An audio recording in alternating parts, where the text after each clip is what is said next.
Good. Yeah. Yeah. So, hi everyone, and welcome to the fifth episode of Missosology's Beauty Talks. And today we have a very special guest who is the reigning Mr. World, Mr. Jack Heslewood. Did I pronounce it right? You did? Yeah. Okay. Thank you for having me. You pronounced it right.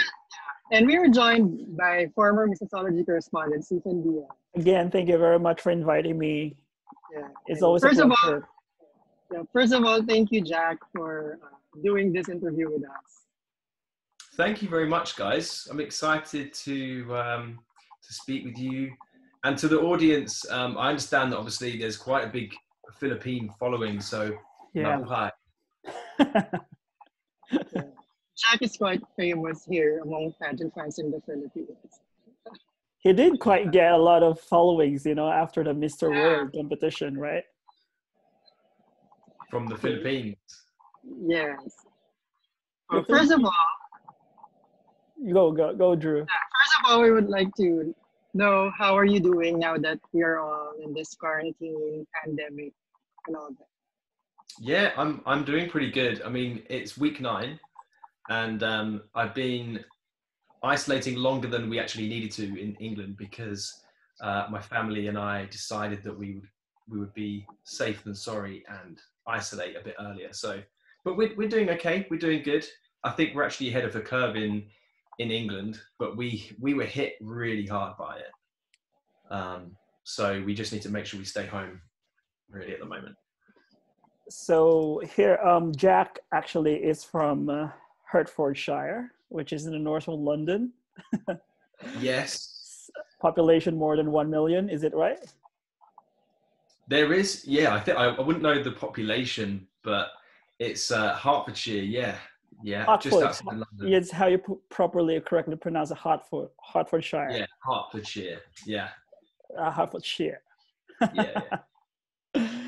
So you've been there for longer than it should have been, and no way to commute to London, or can you possibly just move freely, unlike other places? I mean, you could get to London still, Mm-hmm. but the public transport is vastly reduced. So you wouldn't want to, even if you could. Yeah, I mean, you don't want to dare ride the public transport or the tube, right? Yeah, I mean, you wouldn't want to dare, or you wouldn't really want to take the public transport anyway, because it's reduced service, and there's probably one every 3 hours. Oh, you wouldn't want to do that. Yeah, so it's been quite a struggle for people to get to work because our Prime Minister requested that everybody only go into work if it's absolutely necessary. So they have to work from home, but if they can't work from home, then there aren't really many options how you can get to work. So if you live near enough to actually walk or run there, then you're lucky. But most people living in London, or working in London, they live outside of London. Yeah. So yeah, not really much of an So option. how are you keeping busy every day? I'm doing as much as I can from my own home. What I've been doing is I've started a YouTube series with the Mr. World and Miss World contestants from last year, and I'm interviewing them and having them talk about what they are doing after Mr. World and after Miss World, and some of it's just like kind of light, funny, entertainment kind of chat, and some of it's actually more exploratory, talking about what's happening in their country. For example, I had Miss and Mr. India to talk about what was happening because there's limited news, right? I mean, I know what's happening in the Philippines because I speak to folks from the Philippines and get updates that way. But if you watch the news, there's very limited news about it. So this is kind of like a way for me to try and push out some news to the world and also kind of have fun at the same time. But it's as much as I can do in the comfort of my own home because, I can't go out and just take a flight somewhere and help a community in Nepal. I can only do it from my home. But I've known you basically as a rocket scientist and mathematician as well. Math was my favorite subject long time ago. Okay. Calculus was my forte back in the old days, but now Okay. so your partial derivatives and, the derivatives, yes. and love it. Are you doing some tutorials or not, or helping some I kids? did. Yeah, I had an idea that I would actually do this. So I would make some tutorials on how to understand the 4 forces of the universe. So the strong and weak nuclear forces, obviously then gravity, but I also wanted to kind of put it in a way that was like a quick way of learning what those 4 forces are. So you've obviously got like radiation, gravity, and the 2 nuclear forces. So I thought it would be like a fun, but making it kind of fun at the same time, not just like get your textbooks out and we're gonna write this, these formulas out. It was going to be something quite fun, It is really very interesting because from where I am from where we're from, Drew and I were from. Usually, when you are the studious types and you have those inclination with mathematics, with physics, and things that are probably majority of the Filipinos are really not so good at, or not I'm saying that they're not so good at, but something that are not really interesting from among my friends. Even like when you talk about physics, no, like calculus, no, like, but you actually, you're one guy who became Mr. World, like, I'm sorry, you became Mr. World, but at the same time you were actually like really a genius, that if we would call it like that. I think it's quite I think I like to be different to a stereotype. I wouldn't say that any of the previous winners are stereotypes at all. Everyone is so different. There's no formula for a winner, right? And you guys will know there's no formula. But I know that when I speak to folks back home, or anyone who doesn't really know too much about what the Miss World and Mr. World competitions are like, they do sometimes stereotype you. So when I kind of tell them, this is my background, this is what I do, then it always makes them think, oh wow, I'm actually to learn more about these competitions, because there must be some other people like you. There must be more people that actually have like quite a lot of interesting things about them that it's not just you look pretty, or you look great in a suit. Because Drew and I were actually discussing prior to this one about your journey towards Mr. World. Like, Drew, would you like to ask that question regarding his motivation? In connection to that, you have an impressive academic background. You work for a top aerospace company. You're considered a genius. What made you decide to enter the world of pageants? Mr. England, was it the first one, or you had like the Mr. Hertfordshire? I think it was the local pageant. Yeah, it was my local county pageant, Mr. Hertfordshire. And I'm still Mr. Hertfordshire because we haven't been able to have another heat because of the lockdown. So I'm still Mr. Hertfordshire. And then so even way before that, my sister was in Miss World in 2013. Yeah. So Kirsty Heslewood. So she was Miss Hertfordshire 2013, and then she went to Miss England. She won that competition, and then she went into 2013 Miss World and became very good friends with Megan Young, who won. Kirsty came in, I think, 6th position. She was in top 10, and by points she was in 6th. But she was really the one who actually made me want to enter, because I think if I if my sister hadn't have been in Miss England and Miss World, I wouldn't have known what it was like. So I don't think I'd have entered if my sister hadn't already done it. Did she do it secretly, like, wrote the application form behind your back, or like, like all this funny story about, how sisters sometimes or brothers would do that? Or how did she convince you? I'd already seen her do it, and I think I kind of helped out with a lot of the charity fundraising she was doing. Okay. So I guess I'd had like 6 years of that pageantry in our family for me to know what it was like. So I kind of learned a lot about what it was like before I even considered entering it. So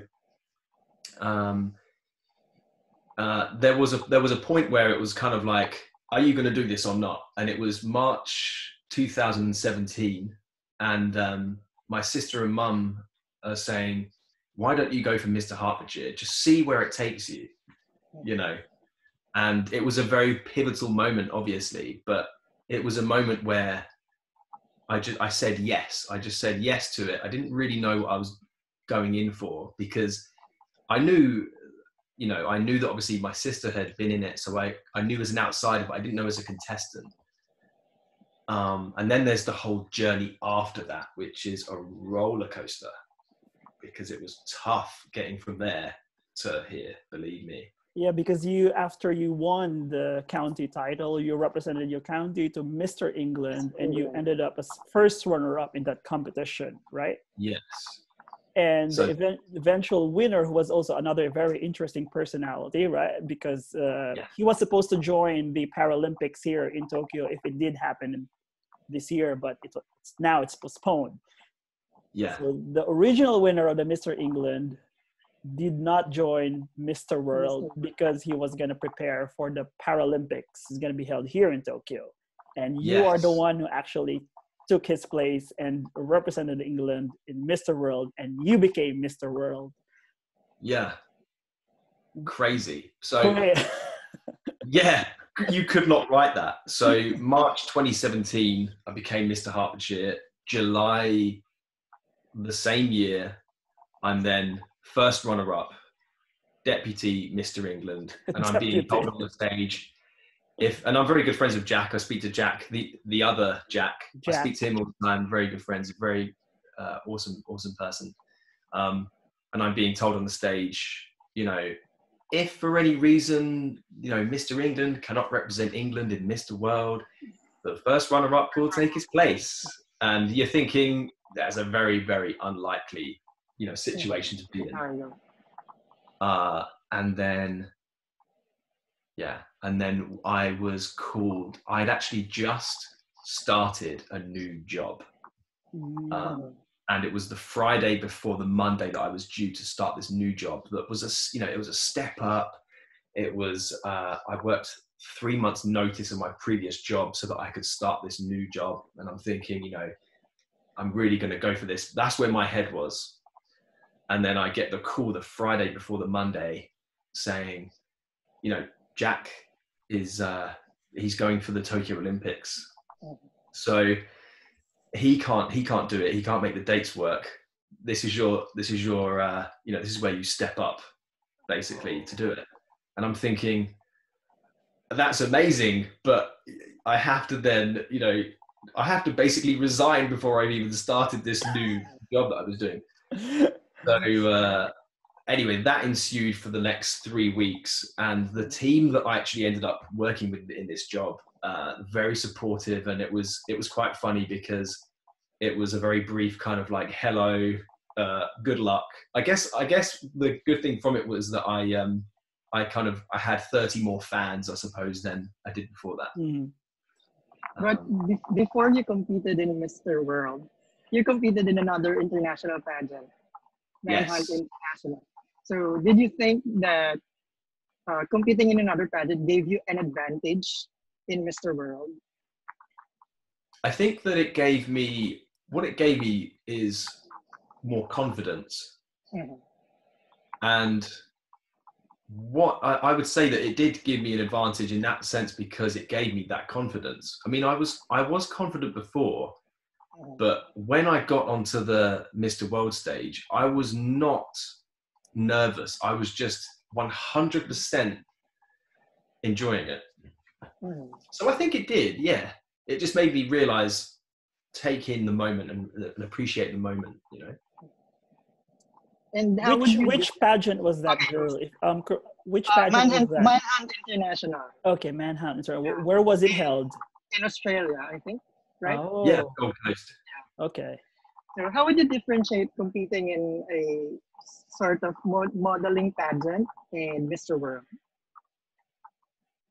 Oh, so it's completely different because you know, you might be wearing a sash and dressed smart and being on a stage, but the criteria is so different because it's very, very modeling focused, right? Whereas Mr. World, you know, you're being judged as soon as you enter, from the national competition, you know, until the very final night, you know. So it's, who is this person? What's their personality like? You know, how do they interact with their fans and the audience? And, you know, what's their cause? What are they doing in their own countries? And then there's also the sports and the talent round and the multimedia round. And then the sponsored, you know, the clothing sponsors rounds, or, you know, you can't fake over 3 weeks your personality. So they'll find out who you are over that period. And they really look for that overall personality. You know, I think there is an element of that sort of modeling aspect because, you know, I say this to on my videos and to folks all the time, that if you are trying to be the best person you are and you're looking after your body, you're likely to look good if you do that. So it means that you might be, you know, you get guys that are in the best shape you could ever imagine. You know, they're just 3% body fat. They've got a ridiculous stamina. You know, some of them are professional or ex-professional swimmers and runners and martial artists. And, you know, there is an element of it because you're going to look good if you're trying to be the best person you possibly can be, usually.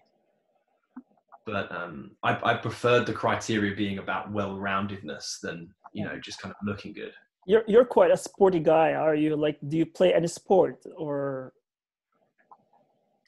I think the only sport I play a lot of sport, and I've done a lot. Yeah, I play pretty much everything. I've done team sports. I used to play rugby at school. I do Ironman triathlons. They're ultra distance events, like running, cycling, swimming.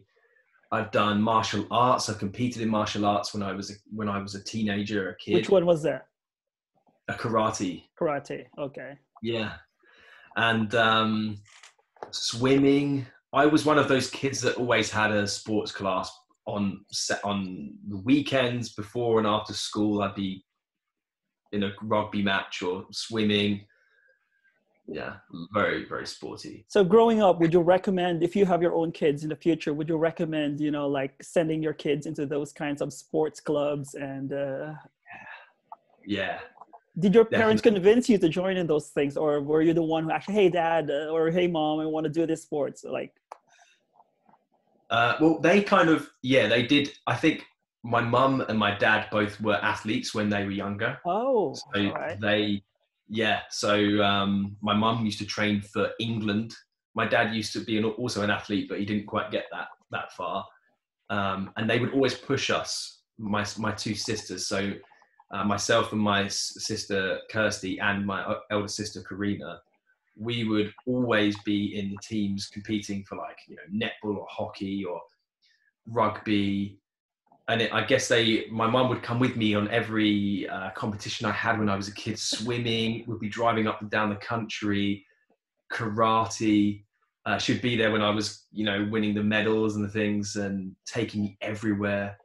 Yeah, I would definitely, I don't think I'll push my kids to do that, but I would definitely allow them to try it. I'm sure those. I'm sure being a sporty person came in handy during Mr. World because you had the Yeah. sports challenges and the extreme challenge. Yeah, definitely. Yeah, because the sports round was multi-sport, so there was basketball, swimming, running. I'd done all of it before, and I was quite competent in everything that they tested us. And then the extreme sports round was an SAS, Special Forces Police training course. So I came in, I was so ready. I was just like, bring it, you know. Yeah, because Drew, right? Like it's very rare, for example, in the Philippines, to have someone who is Well-rounded. sporty. It was as well-rounded as him. You know, what was his IQ again? 181. 181. Oh, man, the last time I checked, my IQ was just 145. It's like, ooh, 181 here. That's high. That's high. Oh gosh, like yeah. Went to a school for the gifted when I was in elementary, and it's just like, you know, I would rather be in a normal school. Normal school, yeah. Yeah. Well, it definitely came in handy. Yes, Jack. It definitely came in handy. Sure, yeah. And probably when he was doing all of those things, he was just also analyzing things like how what should I do, you know, to balance everything, you know. Strategy. Yeah. Always. Saving energy. Yeah. Speaking of strategy, which part of the competition was your favorite? It's my favorite. You know what? It was probably the sports, you know, because I just had that competitiveness, and I think that I was very, very competitive. I think I used that as my advantage. You know, I might look kind of, you know, more friendly and, you know, like I'm not going to be super competitive. But then when I'm in the race, I'm just like, gun it, you know, just the dark horse. Yeah, but actually you placed in talent competition. I was able to watch that finals. You did the drops. He was good at it, Stephen. Yeah, you see, like, you know, he's really well-rounded. He can do sports, he can play an instrument, you know, he can do math. I mean, like, I think the title of the world's most desirable man is just perfect for him. Yeah. You're too kind. No, because that's the theme of Mr. World. Like, Miss World has beauty with a purpose, but Mr. World has the world's most desirable man. It's like you really have to be like well-rounded and all, like, you know, you have this thing. Do you think that women will be intimidated because of, you know, there seems to be so perfect, or do you still have some insecurities in you? Yeah.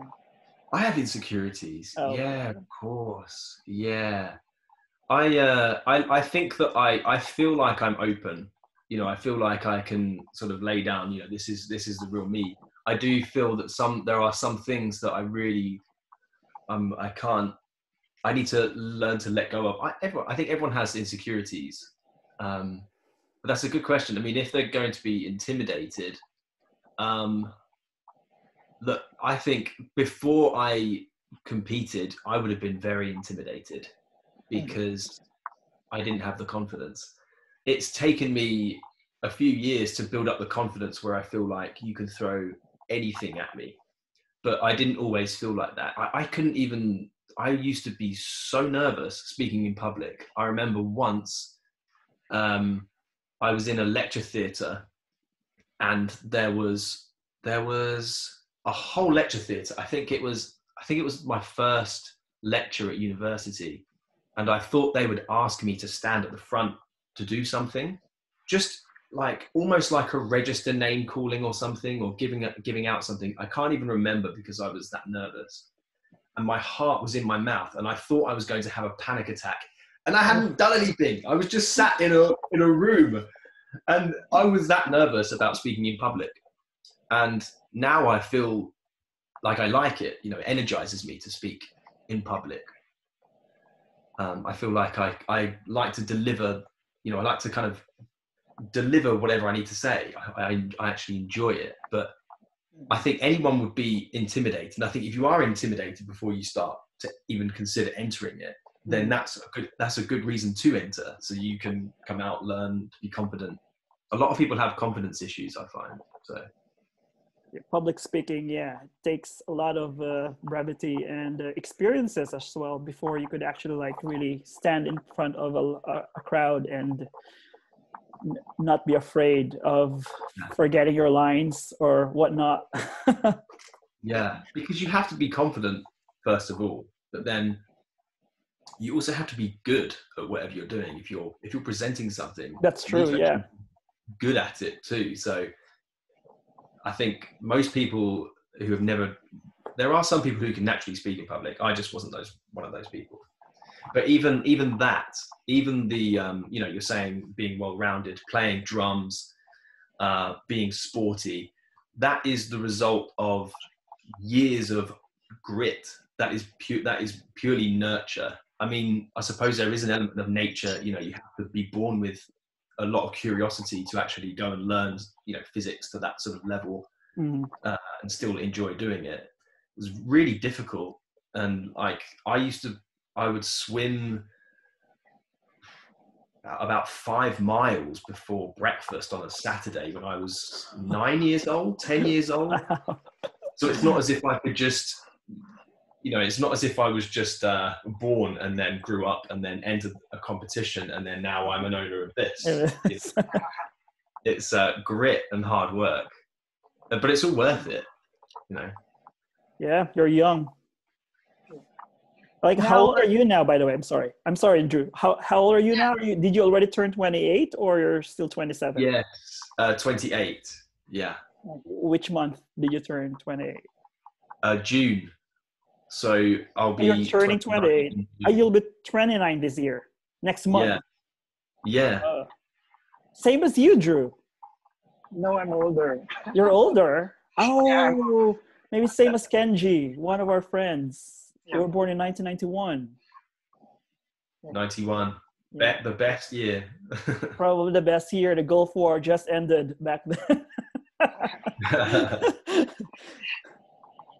So now I want to talk about your experience in the Philippines. So it's the first time that Mr. World was held outside the UK. And how was it competing in the Philippines, where pageant contestants are regarded as royalties and celebrities? It's great, it's brilliant. I loved it. As soon as I was greeted at the airport, there was lots of people taking photos, and I'm just landed. I hadn't even won at that point. I'm just I'm Mr. England at that point, and the 3 weeks was incredible. I really wanted to stay past the for a few extra weeks after the competition, but guess where the first thing I had to do was in England. So the first order of business was, we've got this, we need to go and do this press interview back in London. I'm thinking, of all the places, I wanted to go and see Palawan, and my parents flew out to Cebu. And then they flew into Manila a couple of days before the competition and watched in the audience. So they had a really nice holiday while I was competing. I want to see more of the Philippines, though. I really want to see more of the Philippines. And one of the most memorable events during the Mr. World in Manila was your visit in Piloy Foundation. So I was one of the selected media who were able to cover, and I saw how tender the moment was. So can you take us back to that moment? Yeah, I broke down. So there was another contestant, Mr. Canada. So it was already a very moving thing, right? Because you can't not go there and be very, very moved by, what you see there. And the kids, they have like a normal life. They have the opportunity to have a much more normal life now. And it's a very, very nice, positive experience. The Mr. Canada was upset, and he was standing there. I saw him just break down, and it just made me. I remember I was keeping it together because that's just how I kind of usually am. I don't express my emotions that way. I'm just very much like, wow, I see the positives. But he just made me break down, and he was on the floor, kind of squatting down, and it made me do the same. And then for the rest of the day, we just had, constant kind of like teary, puffy eyes from seeing all the kids, and it was a very, very moving experience. Very, very moving. I really want to go back. If I was to go back into Manila, I would head over to, it's in Alabang, right? Yeah, in Alabang. Yeah, I would head over to Alabang and go visit Father Rocky again, because it was incredible. Really incredible. But do you have that challenge in Mr. World in the same way that Mr. World has the beauty with a purpose? But is it also a requirement for Mr. World delegates to have your own charity work, or it depends on you? It is, yeah. And what we are required to do is pick a cause. We need to be working on a cause that is close to home. Mm-hmm. So, for example, even if, Taloy really, really hit me, if I was to say, let's try and actually help more orphans over in the Philippines, I don't live there. So I've chosen a cause that I can actually be hands-on with and actually help back here in England. And so my cause was to raise money for sick kids and to promote science and engineering to mostly youngsters, but just to everybody in general, really. So to try and, as I say, like make science fun.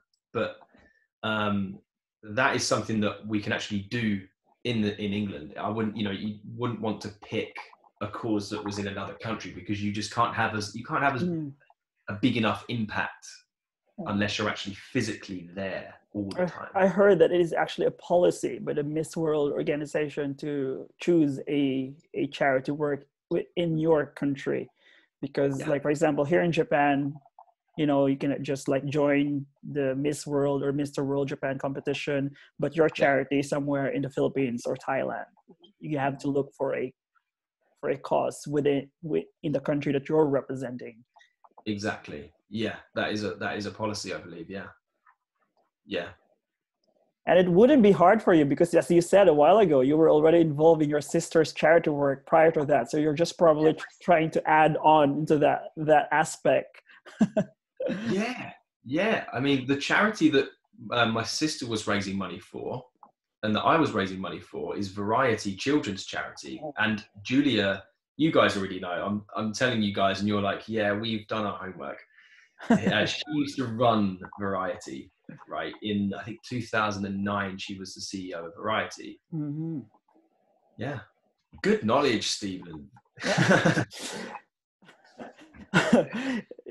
You really have to research on these things, because I thought it was gonna be me here,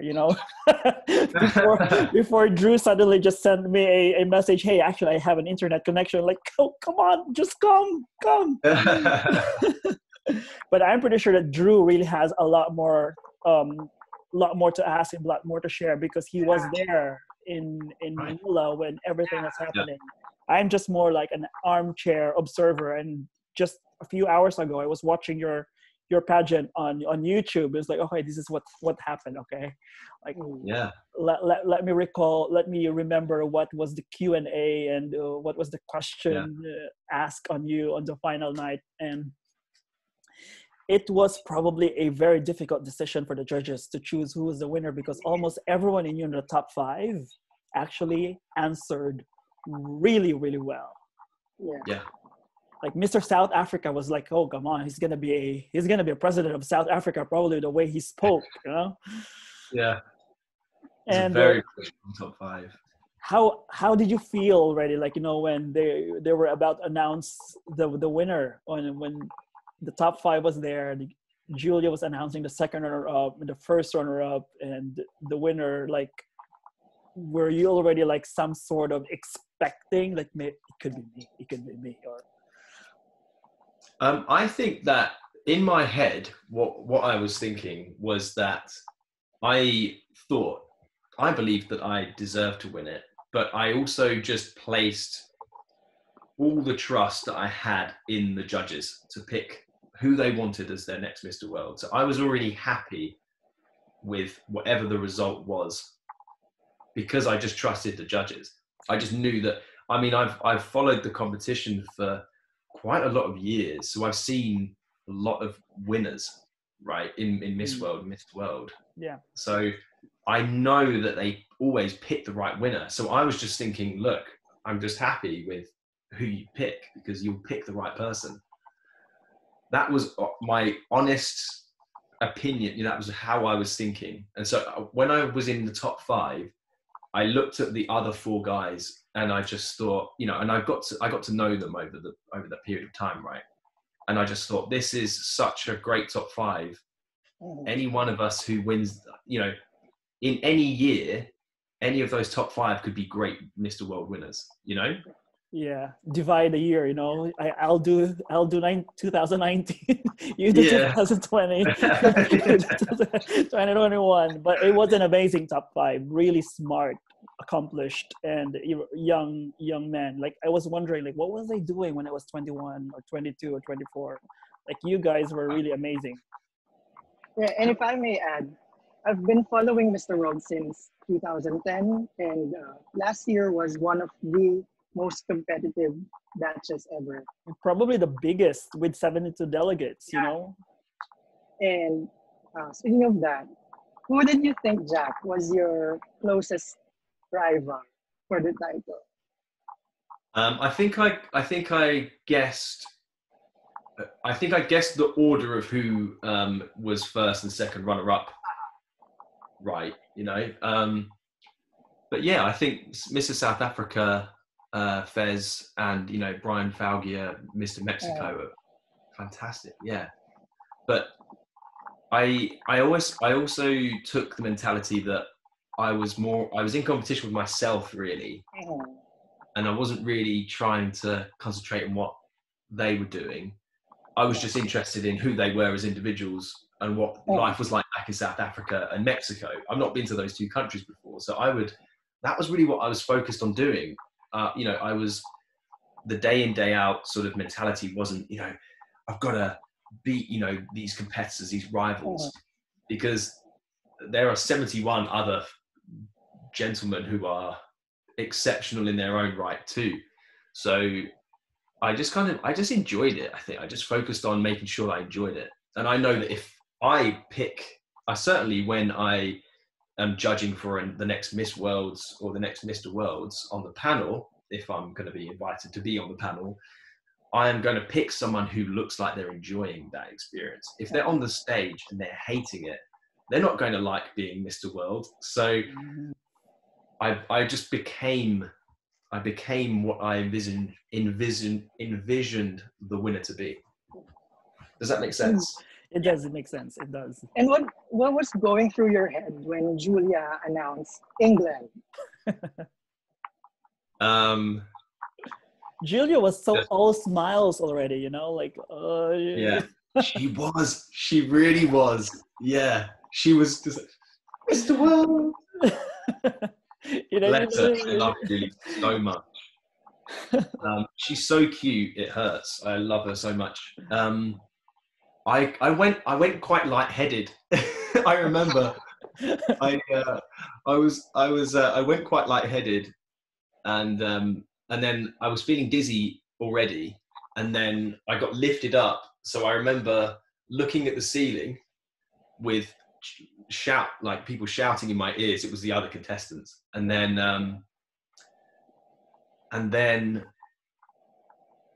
I remember kind of thinking, like, is this real? Like, am I dreaming? Is this actually happening? I must have done that probably a dozen times, and then I saw my parents come to the stage, and then I was all the contestants were trying to take pictures, and they were jumping and hugging me and things. Oh wow! I can't explain it. When I'm asked this question, I can never articulate. I can never say actually how it feels, but it was the best thing.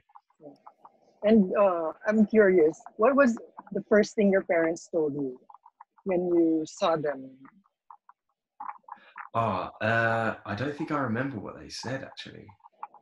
I think it was just my mum in tears. I think it was just the sound of my mum crying, I think. Yeah. and my dad, I don't think they actually said anything to me. I think they just were so, they were just speechless. I wish they had that clip, right, of the reaction of the parents, after after their son won Mr. World. That would be like a really good YouTube moment, right? Yeah, I bet there is. It should be like maybe like an Instagram somewhere. I should research on that one. Yeah, it's quite cute. It's quite cute to see the reaction of the parents, Yeah. Because obviously they'd flown out to go and watch me. Yes. And my that's how proud they are. Yeah. Yeah, it was big news for the family because Miss World is a very big subject in our family because my sister was in it. Mm-hmm. And I remember watching her. I was at my sister's house and I was watching her live. And then, fast forward, and I'm actually in it in the Philippines and then winning it. So it was, my sister was at home with my grandma and they were going crazy. My family all recorded themselves. They recorded their reactions and then they sent it to me. And it was just crazy. It's crazy. Really crazy. They should give that to Steve Douglas. Hey, could you show this in the next edition of Mr. World? The reaction of my family when I won. That's a great idea. That's a great idea. They might show that before the beginning of the competition in 2021. Is it 2021 the next one? I think it's 2021. Show like, oh, Mr. World is Mr. England, and then show the reaction of your family back home when they were shouting. That'd be a great idea. Save that video. You might be able to use that one. Yeah, I have albums with all the pictures in it. And there's lots obviously from Missosology as well, the photos from you guys, which all saved in albums to show my kids at some point if I have children later down the line. Grandkids, and my granddad was Mr. World. Yeah. Before the pandemic happened. Yeah. Oh gosh. Speaking of the pandemic, actually, you could probably use your title right now, especially with the situation going on around the world. So with the title, do you think that Mr. World, as Mr. World, you could actually reach out more to those people who felt like they have lost hope already because they have lost their jobs? They in Brazil, for example, right now a lot of people are dying, and I'm pretty sure you're close with Mr. Brazil as well. You could actually communicate with him, and what have you heard so far from your like what you said a while ago in the YouTube thing that you're doing? What so far, if you could give us a summary of the things that you have gathered so far, and as a Mr. World, what could you do to inspire and reach out to them?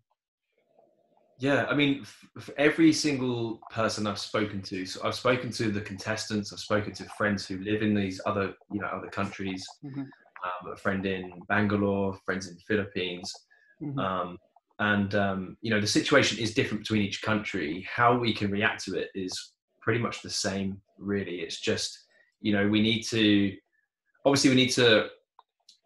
only really listen to trusted sources of information. And I know that, with news channels, I guess I've tried to be an extension of, I've tried to be like a news outlet in some way, just purely to try to take what I've learned from speaking with different folks, in different countries, and try and say, this is actually some insight of what's happening over here and over here. In England, it's been hit really tough. And I think as time has progressed, it's put into perspective just how hard England has actually been hit. I know that in India, I was concerned because the reports that I had seen were low, but I felt as if it was mistakenly reportedly low, if that makes sense. I was expecting it to be a little bit higher, so I think that they went into lockdown earlier than we did over in England, for example, considering how, you know, the stage that actually got for us to then decide to self-isolate. But what I've been trying to do is try to be a mix of, you know, an objective, like a source news of outlet, information. a source of trustworthy information, or someone who can actually direct you to a trustworthy information, and trying to shine my perspective on how I've been dealing with it back home, because I've been, you know, at home in lockdown.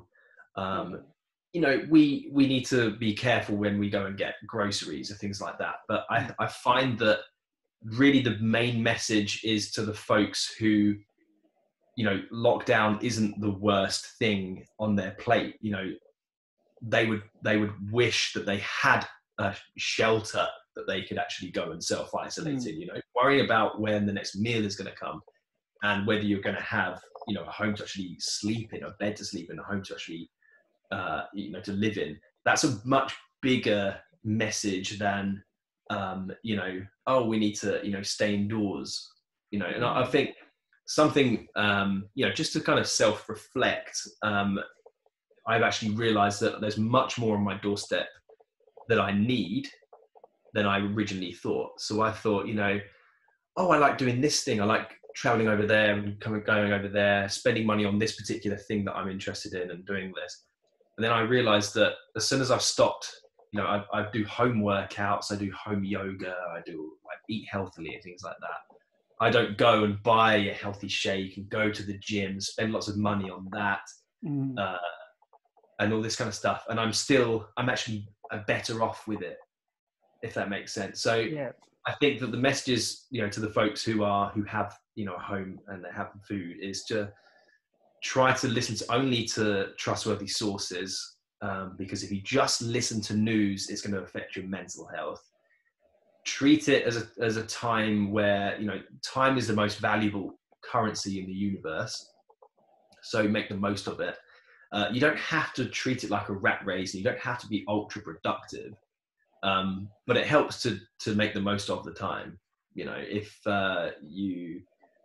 if you wake up and you really don't know what to do, you could learn something new. You could spend an hour trying to learn, you know, some other language, or learn calculus if you're Steve. Review my calculus. Oh my goodness. Yeah. Or if you're Drew, you could do more research on pageants. Not that I don't think you can fit in any more information, because you pretty much know more about me than I do about my own journey, which is great. I love it. Drew could actually teach me how to do graphic design, because his graphic designs are really good. I mean, you can see from the virtual background, he's nailed it. I know. This is real. This is actually a real. Mine is real as well. That's my kitchen over there. Oh, I thought that was a picture that you took off Google. No, it's kitchen.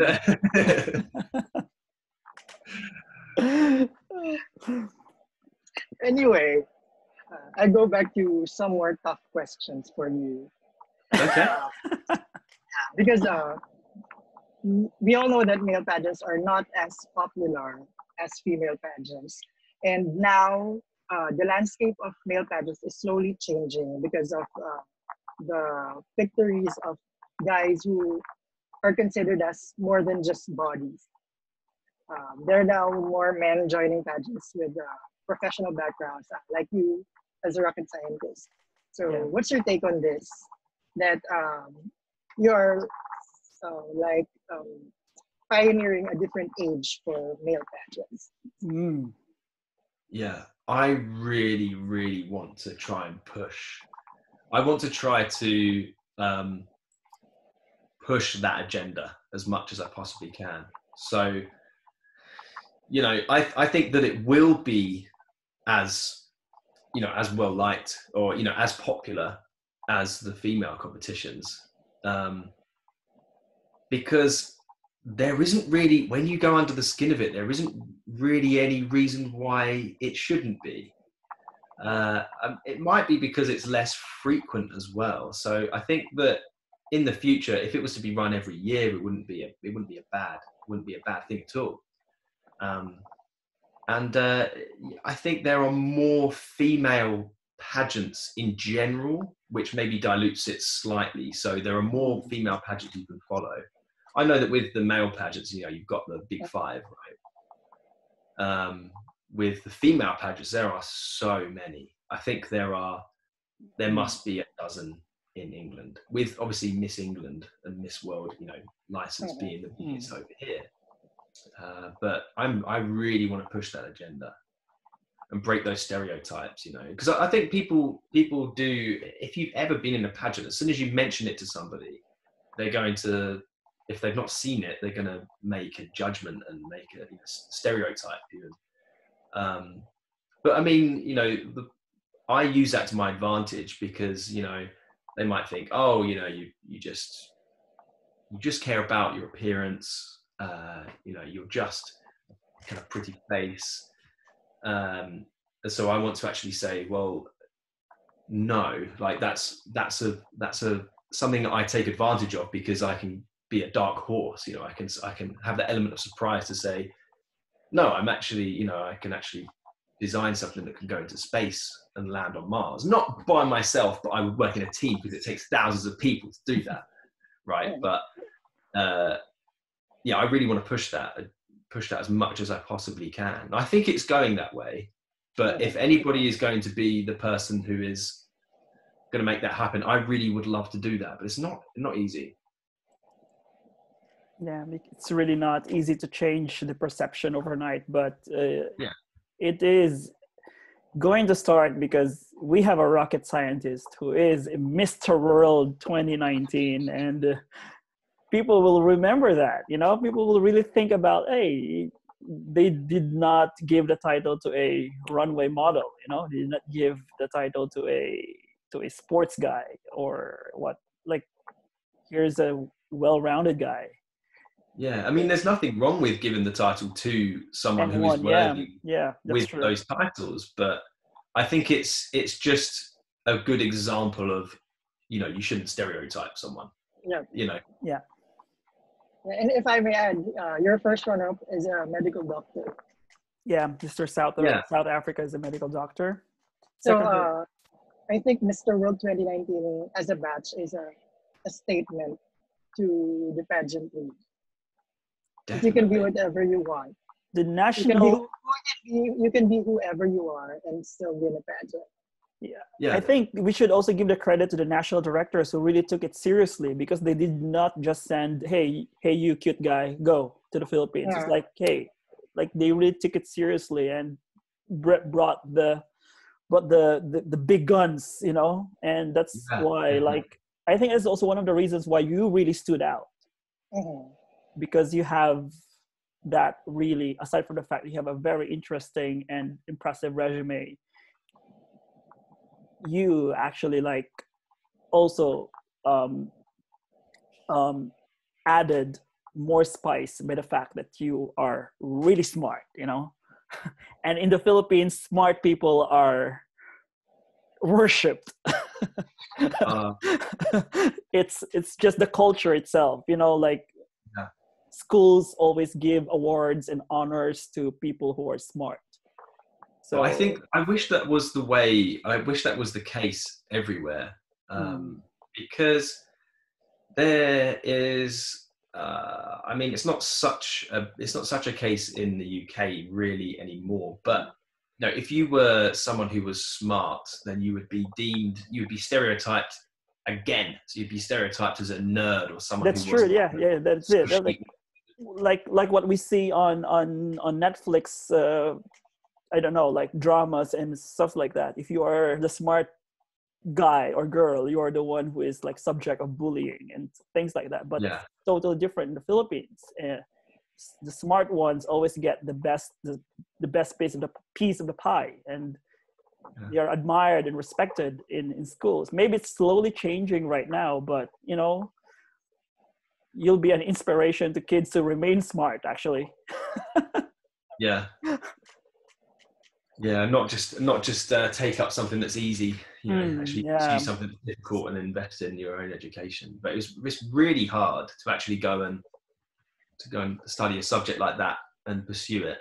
it's really sad, because a lot of kids right nowadays, they would rather be stupid, and because that's what they think could land them a instant Yeah, popularity somewhere, like yeah, books and reading books and prioritizing your education yeah, is not anymore the key, like for many kids and youngsters. So like even in pageantry, for example, in this case in the Mr. World, you are yeah.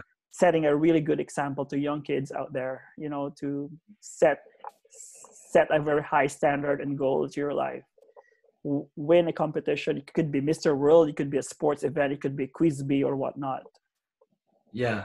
And maybe it's an angle in itself to represent someone who is, I mean, I really like physics. I could really go into it in detail and talk about it for a lot of time, right? I nerd out to it a lot, but I don't want to. I guess it's an opportunity for me uh, to show that you can be like that, but you don't have to just fit a stereotype. You don't need to be this.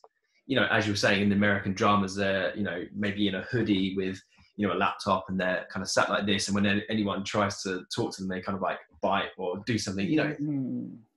I'm as nerdy as you can get, but I'm not a stereotype, if that makes sense. I like talking to people. I like to learn about them, and I can look at someone in the eye when I talk to them. I'm not a stereotype of that. So I think I'm an anti-stereotype. I'm just trying to show who I am, so you can say, oh, you can be smart, and you can still kind of hopefully be cool. I don't think people that say they're cool are cool, but it might just be it's a good thing that they're kids would think, oh, I can actually still be smart, and I can still kind of like be into fashion and lifestyle and health if I actually want to, and be into sport.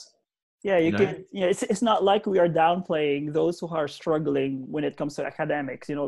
Everyone has his own gift, basically. You don't need to be.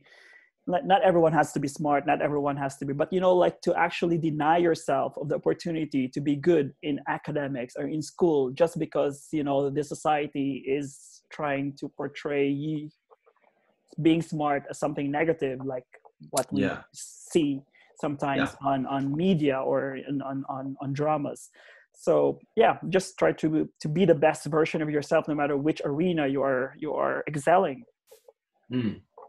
Definitely. Drew, do you have some more difficult questions for Jack here? Yeah. Here's another question. What advice could you give young boys who are watching this and who want to join pageants but are hesitant? Oh, you must absolutely do it, even if you feel like you have no shot in winning it, because a lot of people think that when they enter it. Even if you have no chance, just do it, just do it for the fun of it. Just try it and see if you like it. Just do it. I'm going to rip off the Nike. Just do it. Exactly. Same with sports, just do it. You'll never know. Sponsored by Nike. Check here.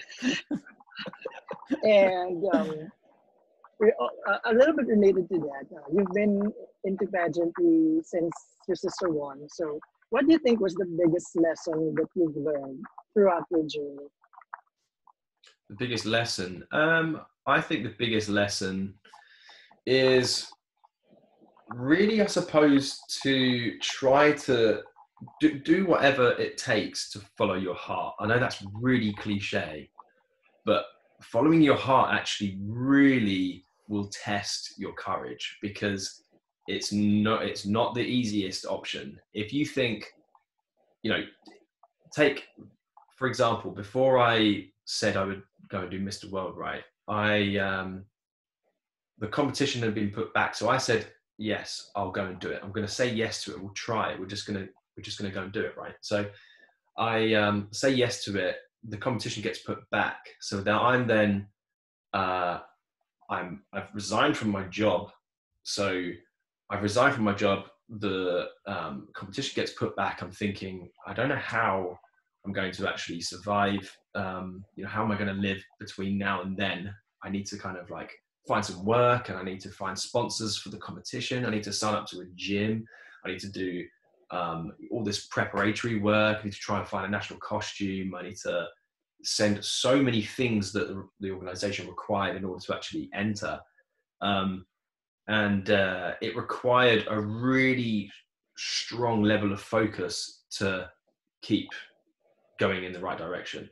And, my heart was saying, go for it, you must go for it. But really, I had all of these challenges that were happening that was just making it sound less and less likely that I was even going to end up in the Philippines.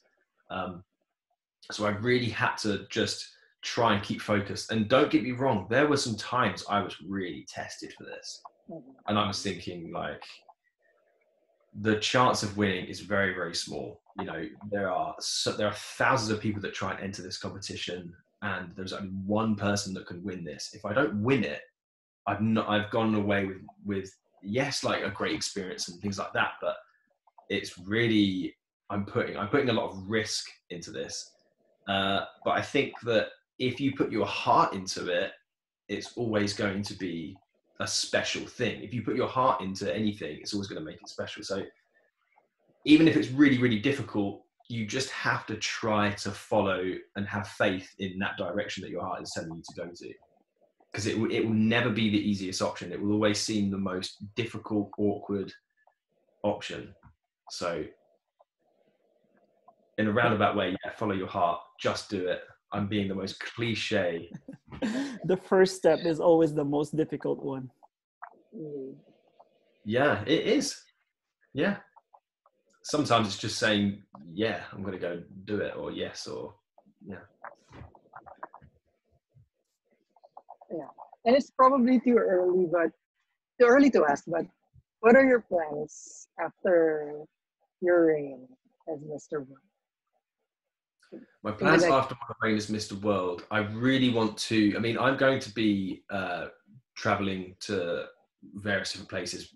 We don't know yet because we don't know anything yet because of the lockdown. So after I'm Mr. World, I want to still see more of the world, I want to see, I'm going to come back to the Philippines and do Philippines properly. No, we're going to do it properly. Drop by in Japan if you have the chance, And Japan. I do want to go to Tokyo, so we could, we'll go get some sushi. You've never been here yet. You've never been to Japan. I haven't been to Japan yet, no. It's on the bucket list. You would love Japan. Yeah. Drew has been here like 2 times or 3 times. I love Japan. Times already. Yeah, it's amazing. I can't wait to go. But I think, lots of traveling, I think. I also have, there is a startup company that I'm trying to launch. And what that is I'm telling you now so that in the future we can go back and say, do you remember when you interviewed Jack when he was Mr. World and now he's this, he's Mr. CEO of the startup company. Now we brought people to Mars. Without a return ticket, how are we going to get it back? And I'll be there missing all of the earthly food. No, I'm just kidding. It's actually reimagining how people use technology. So it's all hidden technology using augmented reality and artificial intelligence.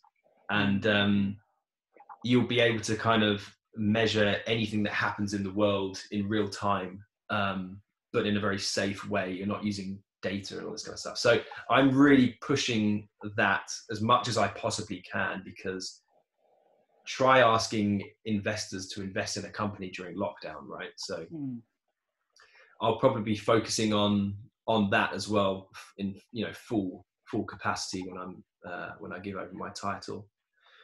But we don't know yet when the next Mr. World is going to be, so we're just going to Yeah, I'm Just gonna make actually the most of it now. curious with your name on Instagram, Mr. Road 2019, 2020. Anyone. One, where it's like there's already, it's like you have already set the time frame of your reign.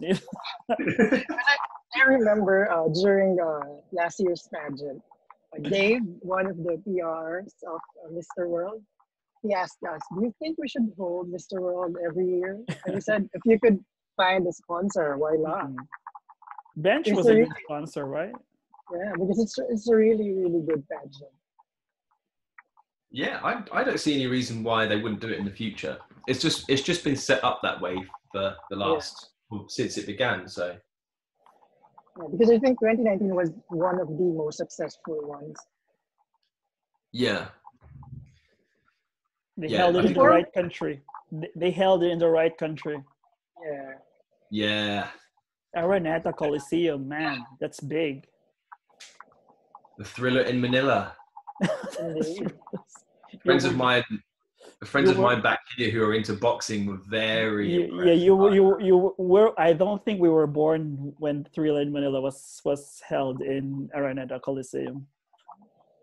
Yeah, what year was it? Oh, 80? It was Marcus time, so it was like 1970 something. I think it's in the 70s. Yeah, Yeah, Thriller yeah. in Manila. And in the Philippines, if your event was held in Araneta Coliseum, you're a big star. You're big. It's big. Yeah. Of course. Yeah, before we go to the last question, there was a question on Instagram and that Yeah. asked you if you have any plans of going to Indonesia. Probably one of your Indonesian fans will ask you. Indonesia, yes, I love Indonesia. So I can speak some basic Bahasa. I learned some basic Bahasa a few years back when I went to Bali, and then I visited Jakarta, and I really fell in love with the culture. In fact, one of the things I want to do after Mr. World, if we don't go with the organization, is to see more of the Polynesia. So go and see, like Thailand and Philippines and Bali and Indonesia. I've always had a fascination with the Petronas Towers in Kuala Lumpur too. So I want to go visit Malaysia. And it's also my favorite cuisine as well, the Indonesian food, right? So, Like spicy then. yes, yeah. So the answer to that is I will. Yes, I have every intention to come to Indonesia. And Any more questions? usually I shoot the final question. But really, out of curiosity, I just want to know who chose the music "Rule Britannia" in your presentation national costume. It was me. It was you. Yeah. You chose it. Are you a patriot? Yeah. Are you a patriot yourself? You're a patriotic person, or like? I brush my teeth to it every day. I'm just. I'm not very patriotic. Yeah. Not very, there's two. Yeah, not very. These just sit here all the time. It's just Jack with a Union Jack, all right? The Union Jack. Yeah, the Union Jack. Yeah, I just said Jack with a Union Jacks. Yeah, no, I chose that. So you guys chose the music for your national costume presentation. I was like, okay, what was the music that you used? And then Rule Britannia. Yeah, that's the one. Yeah, Rule Britannia, and the national costume walk as well was very minimalist. I just kept it. Yeah, quite basic. Really There's cool. not. You can't really dance to Rule Britannia. I think you would struggle to look good and dance to Rule Britannia unless you did some kind of trap version or like some kind of dance mix of it or something, Yeah, Mr. Canada had to do something with old Canada. Yeah. Yeah, the States in Canada, right? It's their classical music is very modern, right? Mm-hmm. Yeah, it's quite interesting, Yeah, Anyway, that opening number was well received by the audience. it was fun. It's I was fun. Like, there. it's like traveling to 72 countries in just one sitting, It was very interesting. Yeah, because Yeah. we were talking, me and some of the media people there were talking, how are they gonna do something like the Dances of the World in Miss World into Mr. World? And then when the opening number was shown, it's like, we were all awestruck. Like, it was really good. Yeah, it was awesome. It was really good. It was really good. It was so fun. It was Yeah. so fun. And we were in 4 groups, because in Miss World and Mr. World, you get put into 4 groups. Yeah. I was in green team, which is the best team. In fact, the previous, or the Tony Ann Singh and the rest of the top 5 at Miss World were all green team. Oh, So I'm not sure if I gave them some of the green team energy. You know, maybe I did. Who knows? But we were competing in the dancing. So we were saying, you know, we need to have the most energy. We need to be the most entertaining and give it, you know, everything. And we had so much fun in rehearsals. We would all be dancing to each other as they were coming out. We would all be copying, you know, each contestant as they were coming out dancing. And I remember Megan Young coming for this was the day before, I think. And she was coming to check out, you know, just to see how, you know, the contestants were doing on their rehearsal, probably just expecting it to be, you know, the same old thing where, you know, you just got guys on the stage, you know, just waiting, you know, walking up. We were going crazy in the Coliseum. The music was pumping, and we were all like, we're like sweating because we're just dancing and like to all this music. It was brilliant. In the last video I actually posted on Instagram, myself and Mr. Brazil are talking about the Mr. Ghana music. And there was a song, and it starts like this. It goes, boop, boop, boop, boop, boop. And whenever it was played, we used to start dancing to it. And I think he was probably like 20 contestants in, but it was just so fun. And then whenever I came out, all the other guys would be, you know, doing this and pretending, you know, copying and things. Oh, I bet Megan was just thinking like, what?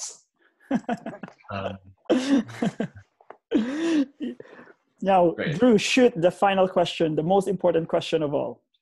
So I always ask this each time. So aside from having the honor of being England's first Mr. World, how do you want to be remembered? I want to be remembered as the complete opposite of a stereotype to a winner. So someone who is, you know, a rocket scientist, not this stereotype that people might expect. Those who don't really know much about the competition, you know, and there are people out there who don't, and they make assumptions.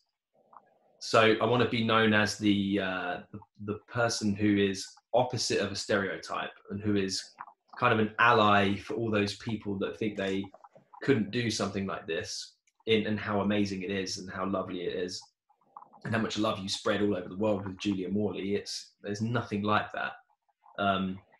So I guess it's being someone who would encourage people from kind of any background to go and pursue it, because there isn't a particular formula. There's no set type of person you need to be.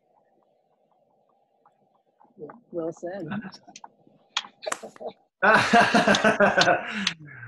Oh, thank you.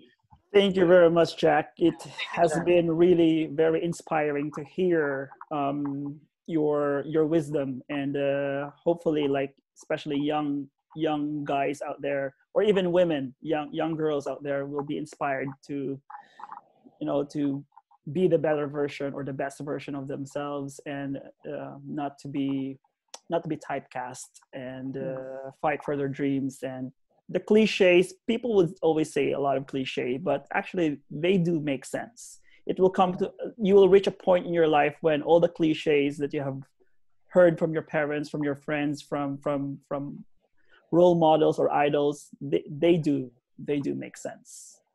Yeah. Speaking from someone who's turning 41 this year, so I'm 12 years older than you, actually. Well, it's just a number, isn't it? Yeah, I know. Okay. Like one full circle. We're both from the year of the sheep, you know. Well, I mean, it's very important that, yeah, I mean, I hope that I do inspire, you know, not just, you know, folks who aren't necessarily like me too, you know, young girls. The competition is, you know, it applies to both females and males pretty much equally split, you know. The qualities that the organization looks for in a Miss and Mr. World, very, very similar. There's one thing that we all have in common, us winners, is that we all have a big heart. And I suppose the other thing that we have in common is that we are all unique, if that makes sense. But it's been a pleasure to speak with you both. Thank you very much for having me on today. No, the pleasure is ours. The pleasure is ours. And we look forward to seeing more of you. Yeah, hopefully with all this coronavirus is over, we'll be seeing more of you because you deserve a full reign and, you know, with no restrictions or whatsoever. Yeah. Until then, I'm going to do what I can from my own home. Thanks, guys. Continue to inspire through your Instagram and your YouTube channel. Yeah, and now Facebook too. Now. And Facebook, you know. On Facebook. Yeah, thanks a lot, guys. Some countries are on Facebook. Thank you very much, Jack. Thank you. Thank you. Bye.